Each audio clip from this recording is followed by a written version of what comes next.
What's up, ladies and gentlemen? Dan from Rendezvous, and welcome to the return of the book report here on our channel. For those of you guys who have never seen this before, this is videos where I talk about books of all kinds, science fiction, fantasy, anything that really kind of gets my curiosity. You know, tickles my fancy. Anyway, for this kind of return of this thing, I'm actually bringing a classic science fiction. This partly, this was mainly inspired because I started watching The Expanse, and I wanted to go back and read some old school science fiction. I decided I would pick up a book I've already read, and that is the seminal science fiction classic Rendezvous with Rama. Now, Rendezvous with Rama, for those of you who don't know, is written by Sir Arthur C. Clarke, who you may know from or you may have known his work from his adaptation of 2001: A Space Odyssey, the Stanley Kubrick movie. That was actually a book written by Clarke, and he also wrote a number of other books, including one I read called Earthlight, which is like a detective story on the moon. It's like a spy versus spy thing, which I hope I will review soon. But I decided to bring this up mainly because like SpaceX and all that stuff's in the news, and it seems like we're going back to space. So I figured it's the perfect time to talk about this. So the story starts out in the year 2077, but there's no cyberpunk. I'm sorry. Over Italy. So what happens is an asteroid comes in and hits the north plain of Italy and does like some major damage, and it severely damages Venice, like all these like art, like it's a big deal. So because of this, the UN decides to make what's called Space Guard.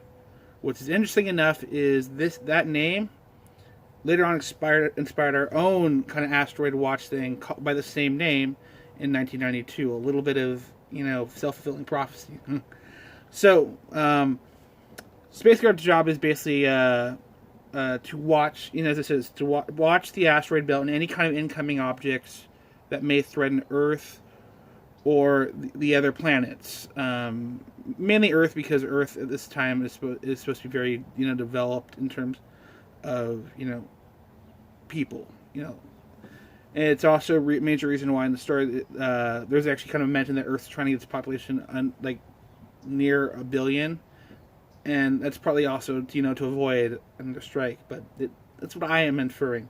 So we jump ahead about 50 years, and a scientist basically makes a discovery, much the way many great discoveries are made completely by accident. So basically, this guy gets time to look at an object that's entered the solar system. See, there's this object detected that people thought, oh, that's kind of interesting, it might be an asteroid, it's hyperbolic, we'll send probes, whatever.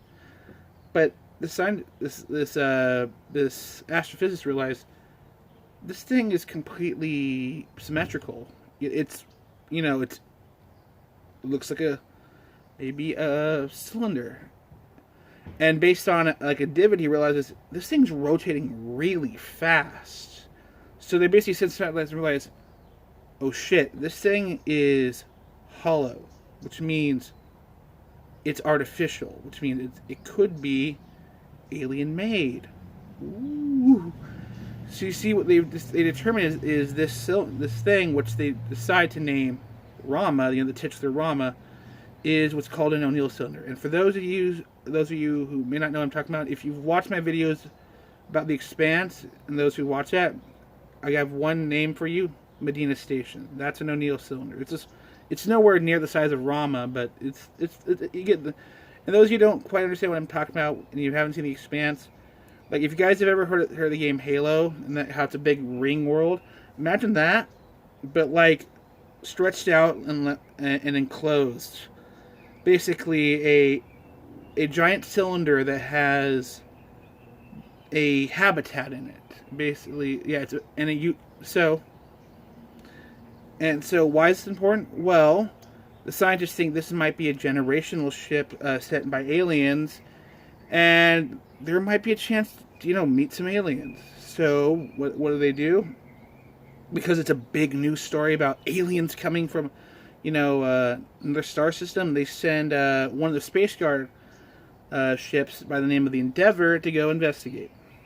And this crew is captained by Commander Bill Norton, who is Australian. And so I think if they ever make this into a movie, they should definitely cast one of the Hemsworth brothers, because I think that's probably about that. Norton be at that age. So he's on there. He's checking this out, and his crew is investigating Rama.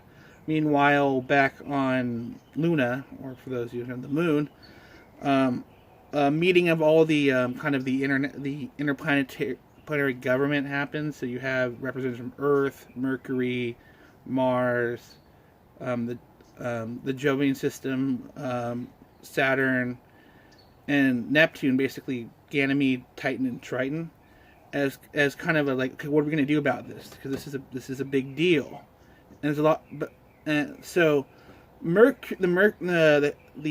Hermians, which are what they call people from Mercury, are really freaked out because Rama's going to pass by Mercury, and so they're getting belligerent. While Earth's like, dude, we don't know what the hell this is. This could be bad. But people get weird that way.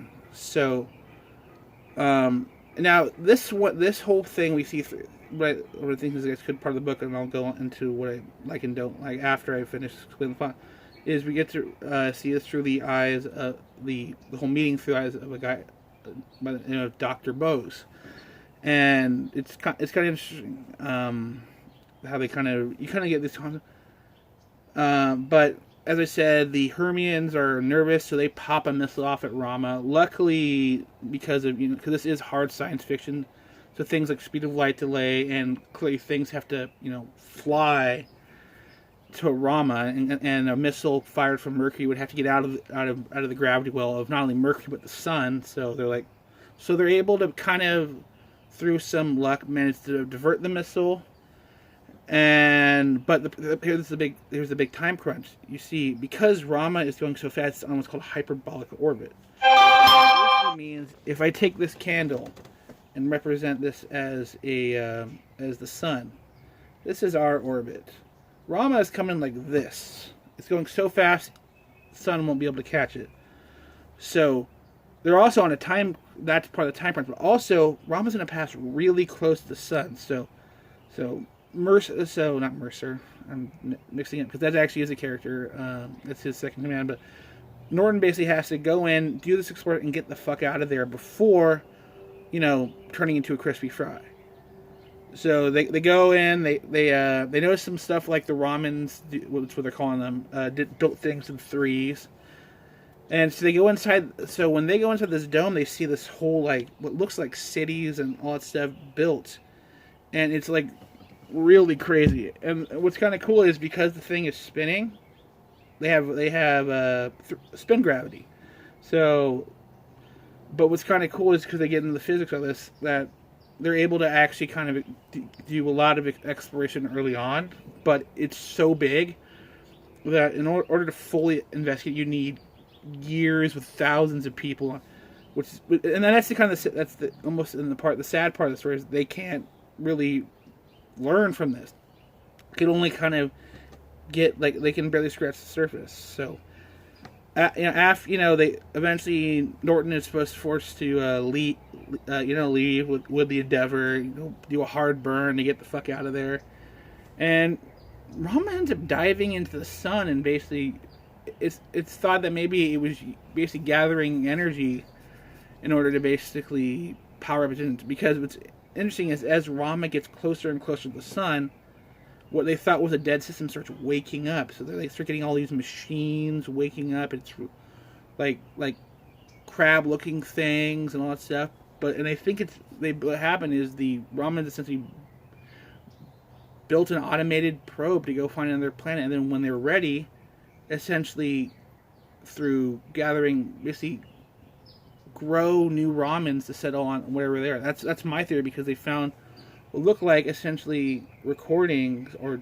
you know, blueprints on how to build what looked like a humanoid form for who clearly would be able to build things. So, and the book ends, but with Rama leaving the solar system. However, one of the scientists there is like, you know, they do things and things. It's kind of leaves it up for a sequel. However, Clark was like, I never wanted to do a sequel, but they made a sequel. I haven't read those, but I made it.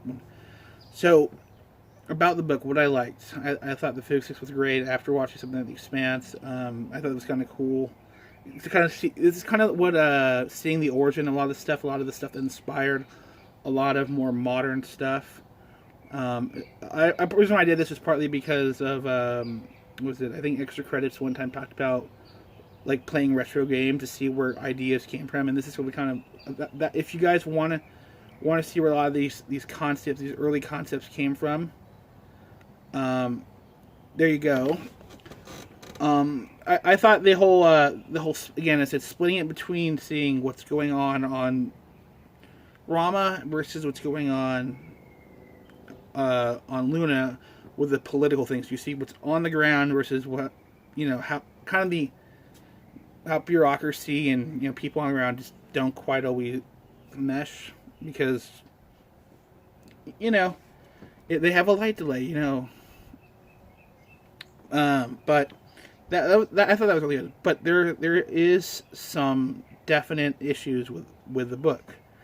It suffers from a bad habit of explaining it, just info dumping, instead of doing something more organic. For instance, I was just re-listening to this part where they first get into Rama and his Norton's second command was an expert in kind of like environmental stuff, and they basically explain like Mercer took off some. He basically talked because they realized, you know, they could breathe the air, and it's like them explaining it to me instead of like him commenting on it, which would have felt a lot normal. Like instead of pulling off, it says, "Hey," like he breathes, smells in. He was like, "You know what? I've been," and because they explain he's an expert, but they still what he and he explains how he's smelling. I'm like, no, just tell me. Have him explain it, almost like he's feeding the information back to Endeavor, which would end up going back to, because that's, you know, this is knowledge. Like a lot. It's not uncommon for astronauts to comment on what they're doing, so that there's kind of, you know, everyone's on the same page. So I thought that could have been better. I thought all this stuff could have been done through speech and you know, like dialogue. That's again a problem with a lot of Arthur C. Clarke's books, is they're not very dialogue heavy. I would say one thing that's why Earthlight was slightly better, because I think he got a little bit better with the dialogue, but that might also be because it was only a single POV, so they can kind of so they were all forced to talk with each other. But yeah, so that's one of the bad things about it, and I think because Morgan Freeman owns the rights to this and talked about doing that, I think that's a definite thing you'd want to do, is have a lot more, be much more dialogue focused. So instead of just, because if you're gonna do a movie or a limited TV run, like if you did this, like gave it like the Good Omens treatment, like Amazon did, that definitely needs the things don't need to be just, you know, dialogue. I mean, narrated at us. There's also some things that might be a little problematic for something on, like there's definitely like a thought about, you know, like it does suffer from what feminists call the male gaze. Like but keep in mind it was written by an Englishman in like the 60s and 70s, because they referenced the Eagle landing. So so that would definitely need to be better. I think you need to do better. You need to also maybe you know, I'd say make it basically seem like we would imagine the future to be, like especially if you're having representatives from different planets and nations. What was the other big thing I was thinking of? This is kind of a funny, it's a minor update, but I'm wondering if Arthur C. Clarke had the steady state universe thing as a pet theory, because there's a little snide remark about the newly revived Big Bang theory, and I'm like no, it's reversed. Like it's like we've proven the Big Bang has happened, but I think that would have been but the problem is that also was delivered through one of those like exposition dumps instead of doing a nice explanation, make it very easy to understand. Yeah, I think this could actually this would work as a pretty good adaptation. They could do it. They could definitely flesh it out and make it more interesting, because what the expanse taught us anything is that you can't have drama with a hard sci-fi. You can, and definitely, as I said, there's a lot of stuff that they just explain instead of showing scenes, or just want to put us on Rama. So there's that, and then there's one thing I do think they should just do away with, and they had what they call the simps or the super chimps, which was a real like thing. There was a obsession with creating super smart apes, like other apes, for like in like the '60s. So I don't never got that was a weird phase that they went through. So I think that should be it. If you guys like this video, please check out my other stuff, and I should have more of these up later. I will actually probably do the Earthlight eventually, and a few other books I'm kind of looking at reading. I've got a number that I think would definitely work. The problem is I don't want to just go explain the plot, because that's boring. I don't want to spoil everything for you guys. So anyway, thank you for watching. Remember, if you like this, subscribe, and see you guys later. Peace.